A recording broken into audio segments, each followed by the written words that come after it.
তোমার মান সম্মান নিয়ে ছিনিবিনি খেলার ফল তোমাকে ভোগ করতেই হবে। দেবো না, তোমাকে আমি ছেড়ে দেবো। কে কাকে ছাড়বে আমি দেখাচ্ছি। এক জয়, লিসেন টু মি। এক সেকেন্ড আমি দেখাচ্ছি। কথাটা শোনো জয়। কে কলার ধরেছিল তোর? কে তোর কলারে হাত দিয়েছে? Answer me. দেখি জয়, প্লিজ চুপ। আমি ভর্তি লোকজন, একটু মাথা ঠান্ডা করো। দেখো, এটা এখন কিন্তু হিটেড আর্গুমেন্ট করার সময় নয় একদম। যেটা হয়ে গেছে সেটা হয়ে গেছে, আমরা সেটা কিছু করতে পারবো না। এখন আমাদের কাছে ইম্পর্টেন্ট জিনিস হলো তোমার আর রানীর ভবিষ্যৎ নিয়ে ভাবা, রাইট? প্লিজ অনিকদা, আজকে তোমরা আমাকে বাধা দেওয়ার চেষ্টা করো না। কিন্তু ওরা যদি বাড়ি বয়ে এসে ওদের মান সম্মানের কথা আমাদের বাড়িতে এসে বলে, তাহলে এটা আমাদের এলাকা, এখানে আমাদেরও একটা রেপুটেশন আছে। সেটা নিয়ে ছেলে খেলা করার অধিকার ওদের নেই। এই আমাকে বল, কে তোর কলার ধরেছে? বল আমাকে, কে তোর কলার ধরেছে? আমি দেখতে চাই কার অডাসিটি এত। আরে বাবা, তুই ছাড় না এসব। আর সত্যি কথা বলতে আমি ওসব মনেও রাখিনি। আমি মনে রেখেছি আর সারা জীবন মনে রাখবো। আর শোনো, এটা কুলটি নয়, এটা আমার পাড়া। আমরা এখানে ছোটবেলা থেকে বড় হয়েছি। তোমরা যদি মনে করো তোমরা বাইরে থেকে এসে আমাদেরকে ভয় দেখাবে আর মাথা নিচু করে আমরা সবকিছু মেনে নেব, তাহলে ভুল ভাবছো। তোমরা এখানে গুন্ডামি করলে আমিও মেরে হাত পা ভেঙে দিতে পারি। জয়, মাইন্ড ইউর ল্যাঙ্গুয়েজ।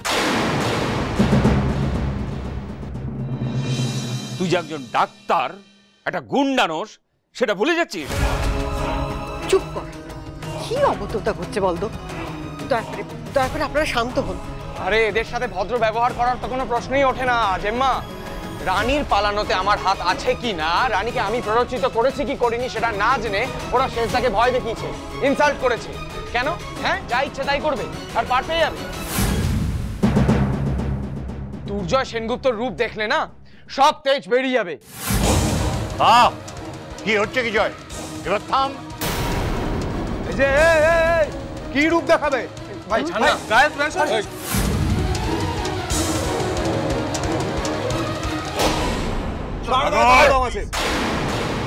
দেখতে দে আমাকে।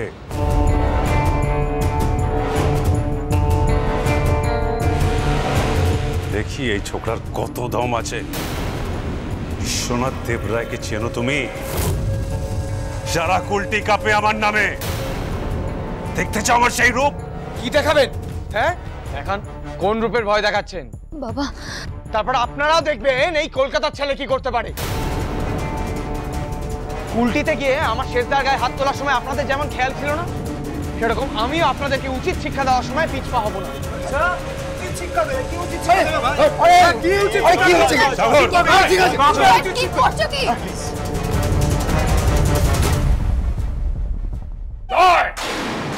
এবার কিন্তু তুই বাড়াবাড়ি করছিস। এবার তুই আমার হাতে মার খাবি।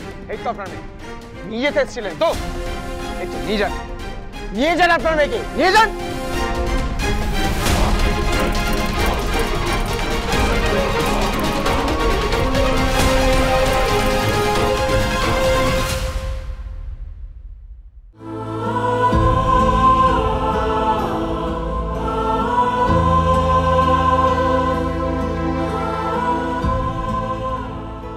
তুই রানীকে চলে যেতে বলছিস কেন রে? ও কি তোদের সম্পত্তি নাকি? একজন নিতে চলে এলো, একজন যেতে বলে দিল। তোরা কি পেয়েছিসটা কি? ওর নিজের কোনো মতামত নেই?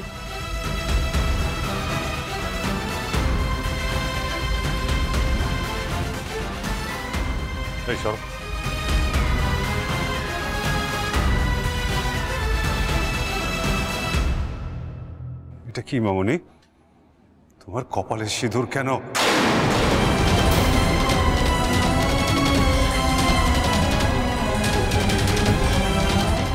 কি রে রানী, বাবা কি বললো শুনতে পেলি? সিঁদুর করতে গেল তোর মাথায়? বল, সিঁদুর করতে গেল কে দিয়েছে সিঁদুর? এই ছেলেটা দিয়েছে না? দেখেছো বাবা, আমি ঠিক বলেছিলাম। এই ছেলেটা আমাদের বোনকে ফুসলিয়ে তার মাথায় সিঁদুর তুলে দিয়ে এখন তার বাড়িতে এসে দাঁড়িয়ে হম্বিতম্বি করছে, দাদাগিরি করছে এখানে। বাবা, পুরোটা প্রি প্ল্যান্ড। এদের বাড়ির প্রত্যেকে সবটা জানতো। আপনারা সবটা জানতেন? সবটা জানতেন আপনারা, তাই না? তোমরা ভুল ভাবছো ভাই। আমরা সত্যি কিছু জানতাম না। বিশ্বনাথ বাবু, আমরা কখন থেকে আপনাদের সঙ্গে ঠান্ডা মাথায় কথা বলার চেষ্টা করছি,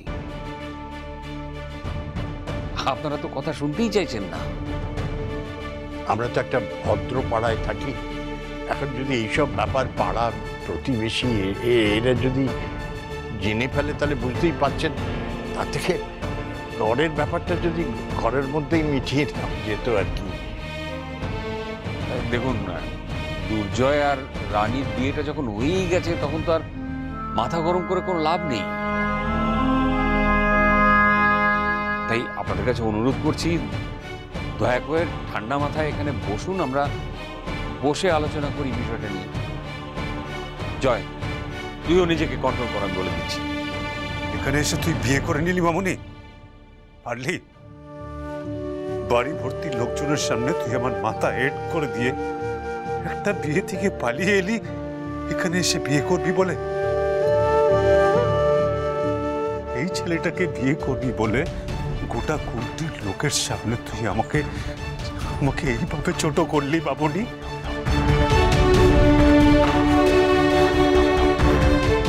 বিশ্বনাথ দেবরায়ের মাথাটা নামিয়ে দিলি?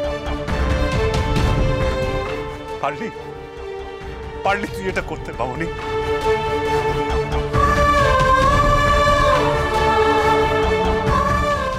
আমি এটা করিনি বাবা, এর জন্য আমি বাড়ি থেকে পালিয়ে আসিনি। তুমি চেনো না তোমার মেয়েকে, জানতে না তুমি আমি এখনই বিয়ে করতে চাই না। তোমাকে বারবার বলেছিলাম বাবা, এখনই বিয়ে দিও না, আমাকে আরো পড়তে দাও, নিজের মতো করে বাঁচতে দাও।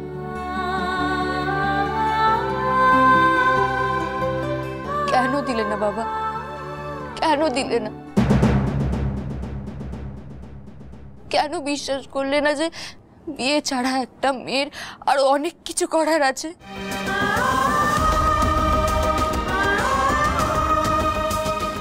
সে আরো অনেক কিছু করতে পারে, কেন বিশ্বাস করলে না বাবা?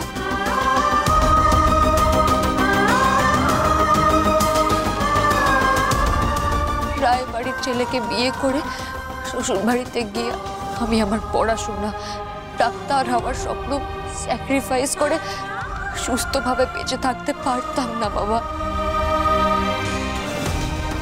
গৃহবধূ হয়ে থাকা আমার লাইফের চয়েস ছিল না কোনোদিন। আমি ডাক্তার হতে চাই, আর সেটা হওয়ার জন্যই আমি তোমাদের সকলকে ছেড়ে এখানে চলে এসেছি। ওই বিয়েটা করলে আমি, তুমি, দুটো পরিবার কোনোদিনও সুখী থাকতে পারতাম না বাবা। বাস রানী, বাস বাস বাস, অনেক বড় বড় কথা বলেছিস। তাই যদি হতো তাহলে এই বিয়েটা কেন করলি তুই? তোর কেন মনে হলো তোর এই ব্যবহারে আমরা খুব সুখী হব, খুব খুশি হব? কেন মনে হলো তোর? পড়াশোনার দোহাই দিয়ে একটা বিয়ে থেকে পালিয়ে এসে তুই আরেকটা বিয়ে করলি, তোর লজ্জা করছে না? রানী, তোর কেন মনে হচ্ছে বলতো আমরা ঘাসে মুখ দিয়ে চলি? শোন, তোর আর এই ছেলেটার কেচ্ছার কথা না গোটা কুলটি জানে, এটা মনে রাখবি। বিয়ে বাড়িতে আসা একটা অচেনা মেয়ের সাথে ফষ্টি নষ্টি করে যে ছেলে, তাকে আমরা বিশ্বাস করব? এরপরেও তুই বলছিস এ সব কিছুর জন্যও দায়ী নয়? কেউ দায়ী নয়।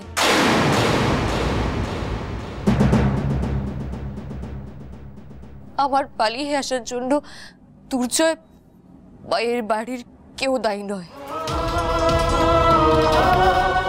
আমাদের মধ্যে যা হয়েছে সেটা দুজনের সম্মতিতে হয়েছে।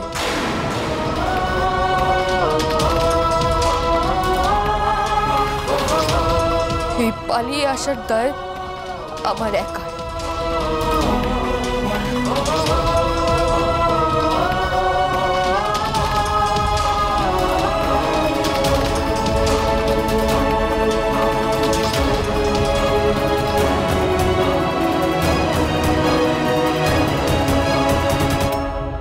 দুর্জয় আমাকে ভালো না বাসলেও আমি দুর্জয়কে ভালোবেসেছি, তাই ওর পড়ানো সিঁদুর আমি এখনো পড়ে আছি বাবা।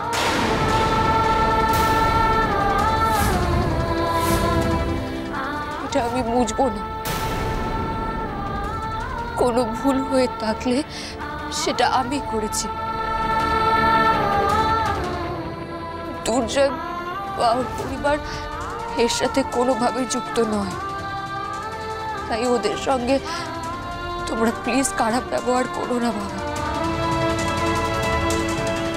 প্লিজ। আমি হাত জোড় করছি। মামুনি, তবে বাবা, আমি আর যাই ভুল করি না কেন, আমি একটা ভুল করিনি। আমি আমার টার্গেট, আমার ডাক্তার হওয়ার লক্ষ্য ভুলিনি, কোনোদিন ভুলব না। সেই লক্ষ্য পূরণ আমি করবই।